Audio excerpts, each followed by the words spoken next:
Hey everyone, so in this video, I'm going to show you how to find cash buyers on Propwire. So this is going to become particularly useful for individuals. Let's say that you only want to work with cash buyers just because they're more likely to actually go ahead and use cash with your transactions. How do you actually apply that on Propwire? Either way, guys, this video is going to be short, sweet, and simple. There's not going to be a lot of steps involved, but first let's apply some filters up here and I'll show you how to actually find cash buyers. So I've just entered a city here, and then now this is the really important step, guys. Under lead types, you want to click on this button here and then select cash buyers. So Propwire actually makes it super convenient and easy to filter through by cash buyers. And with cash buyers, they're more likely to have paid the cash in property and are likely to buy more houses in the future.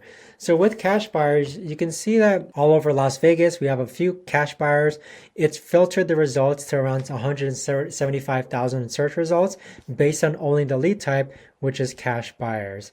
So that right there, guys, is the best and easiest way that I know of to go ahead and find cash buyers on Propwire. If you guys know of a better or easier way to actually do this, let me know in the comments down below. I would love to know. But thanks so much for watching, everyone, and I'll see you guys all in the next video.